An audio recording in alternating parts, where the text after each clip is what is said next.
So something of great interest when I was young was technology and where it's going.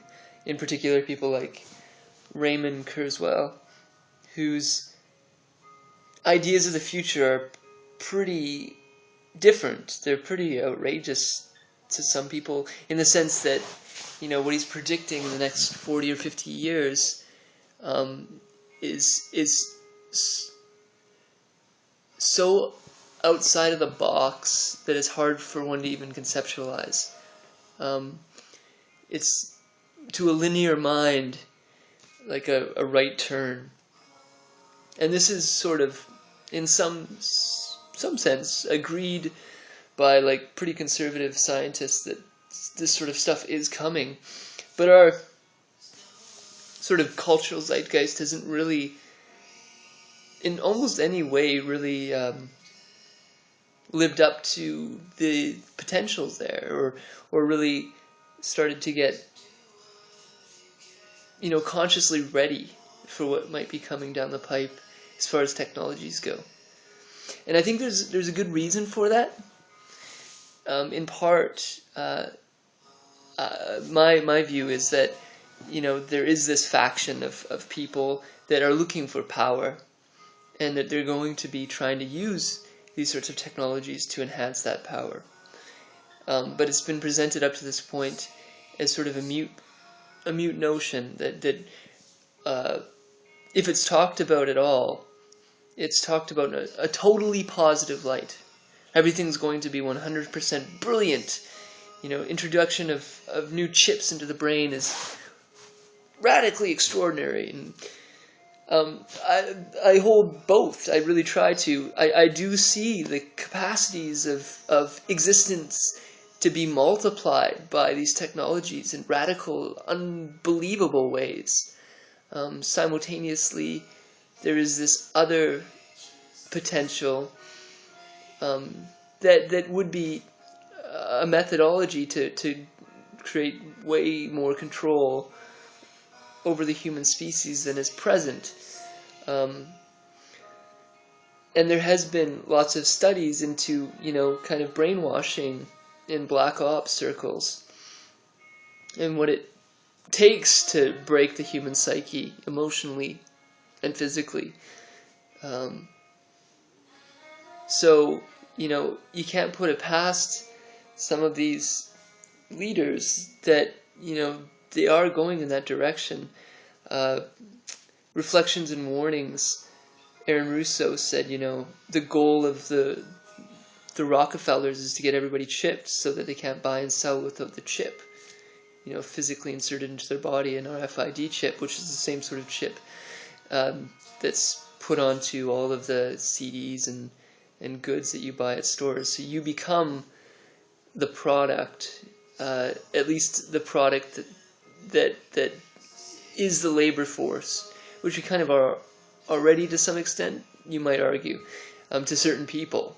I don't believe that that's what we are. I think we're extraordinarily creative, and probably one of the biggest things missing in the culture is the valuing of the human capacity, which is an extraordinary thing in our capabilities if it's not radically suppressed. We have the potential to bloom into things unheard of, and that's the other side of this, is that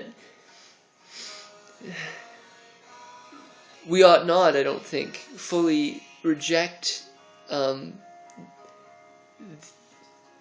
the potentialities of these technologies that we're designing. In my view, it is, in a sense, the next step. But it's a step either that's going to be taken into radical enslavement or radical freedom, goodness, truth, and beauty. Wherein, we have, this is how I've been looking at it. We've come so far in culture, or the creation of technology, that what it is that is technology becomes integrated into the being, because we've objectified it to such an extent that objectification becomes simultaneously part of one's phenomenological experience. And so it's the very consolidation of technological understanding that allows it to be integrated into the being.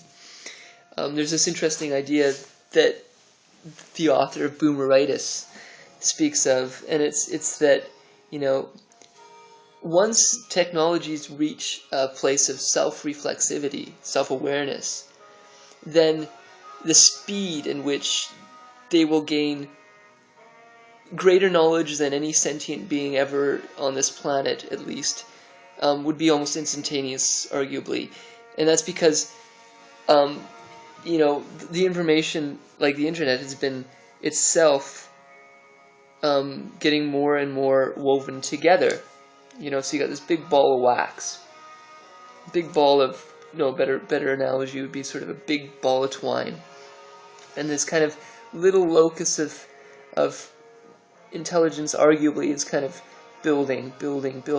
Once it maybe reaches, and I don't know how this will play out per se, because I think it needs a physiological component that can kind of be capable of felt sense experience, and but so, you know, it could take an android form, it could take a symbiotic, and I'm thinking it's more like that, a symbiotic relationship of body-mind through things like the internet. But you know, imagine like a young child where they just are reaching self-awareness. Now, it takes them a long time to go through the different developmental stages of consciousness. First person, egocentric; second person, ethnocentric, you know, a valuing of an in-group; third person, objective, being able to, or multiplistic, being able to envision other possible worlds and do scientific experiments through the scientific process. Fourth person, systems theory, which most people in our culture is at least capable of cognitively. Fifth person, integrative. Sixth person, unitive. So, you know, getting up to, say, an integrative or unitive understanding of reality takes a lifetime if it's ever achieved by the human being. Whereas with these technological advancements, it could happen almost instantaneously, because now you've got this system that's gathering the information and has it gathered, and it's like all intelligence has just been received upon itself. Maybe that's a potential. It could still take time to go through, but time, I think that's the thing. It might just become irrelevant because it's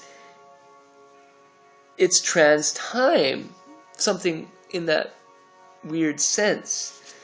Now that gets really far out there, and that's almost where people like Kurzweil push, but Kurzweil is more on just the physical stuff, and this is saying there's this interiority that's developing, and that the technologies that we're building have to somehow mimic that interiority to become a proper android, to become, or in a more real sense, I think, that symbiote relationship of techno-mind. But again, there's these great dangers that we really have to hold an understanding of, with things like the New World Order pushing for radical control, vertical integration of power and wealth to the hands of few, and they get these radical life extension technologies that allow them to live indefinitely. So that's another thing on the table. Nanotechnology allowing rebuilding of one's physiology so that they don't die, or takes ages for them to die. So pretty amazing cusp of potentialities that we're on, and this is an exponential thing, just like computers double every 2 years. It's a, you know, it starts off slow, it doesn't look like there's much change, and then poof, it's almost a vertical curve very quickly, and that's what we're heading into very soon. I wouldn't even be surprised if these android understandings are on the cusp in Black Ops right now. Kurzweil says 10 years, 15 years for this level of technology. Be well.